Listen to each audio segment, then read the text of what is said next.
자, 1강 내용 중에서 전기 파트부터 이제 진행을 해볼게요. 일단 전기는 이제 어떻게 전기를 띠냐부터 시작을 했었죠. 그래서 일단 모든 물질은 원자로 이루어져 있고 이 원자는 가운데 핵이 있고요. 그리고 그 주변을 전자가 움직입니다. 전자는 보통 마이너스를 띠고 핵은 핵 중에서도 양성자가 플러스를 띠니까 이 원자 자체가 전기를 갖고 있다라고 말할 수 있고요. 하지만 원자가 평소에 전기를 띠지 않는 이유는 양성자 개수랑 전자 개수가 같아서 겉으로 보기에는 중성이기 때문이다. 하지만 어떤 모종의 이유로 양성자 개수랑 전자 개수가 달라지면 그때부터 전기를 뜰 수 있다.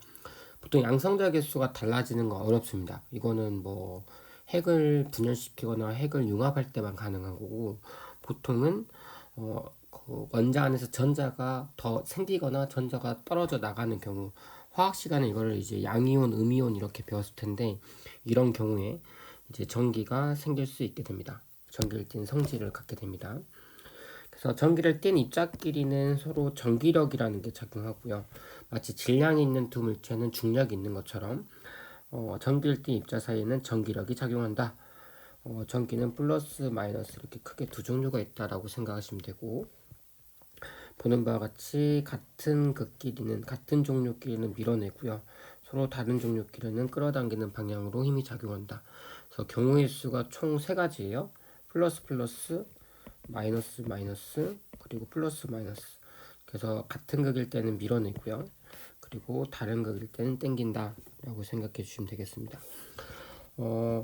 전화 하나만 있을 땐 힘을 받지 않고요. 꼭 주변에 전 하나가 더 있을 때 둘이 힘을 주고받으면서 상호작용이 일어납니다. 그래서 Q1은 Q 때문에 힘을 받고요. 반대로 Q2는 Q1 때문에 힘을 받는다라고 생각하면 되겠죠.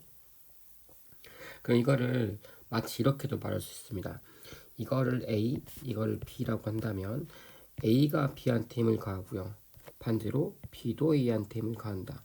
그래서 이걸 만약에 작용이라고 한다면 반대 거는 반작용이다 라고 말할 수 있겠네요. 그래서 작용과 반작용 생각해 보시면 이 두 힘의 크기는 항상 같고 방향은 180도 차이가 나는 반대 방향이다 이렇게 말할 수 있습니다.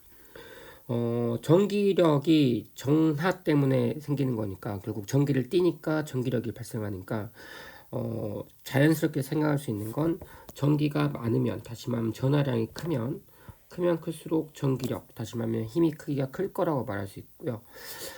멀든 가깝든 전기력의 크기가 같으면 또 문제가 좀 발생할 수 있겠죠.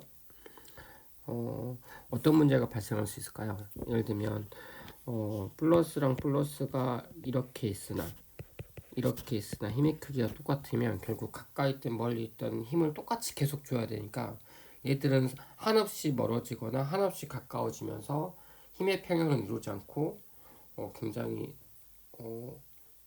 원자 자체가 매우 혼란스러운 상황이 될 수도 있을 것 같아요. 다시 말하면 가운데 플러스 원자 핵이 있는데 전자가 둘 사이에서 거리에 상관없이 계속 당기고만 있으면 결국 붙어버릴 거니까 문제가 좀 발생할 수 있겠죠. 그래서 이것도 가까우면 커지고 멀면 약해진다 이렇게 생각해 주시면 되겠습니다. 그래서 식으로 표현하면 이런 식의 형태가 되고요.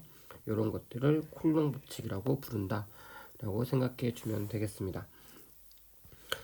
아래 학습지로 이 금속방 검정기를 처음에 한다고 했었는데 이거는 2학년이 아니라 3학년에 하는 게 더 어울릴 것 같아서 3학년 때 이어서 하도록 하겠습니다. 3학년 때 꼭 또 물리 하실 거죠? 그럼 그때 다시 보는 걸로 하겠습니다. 일단 1강은 이렇게 마칠게요.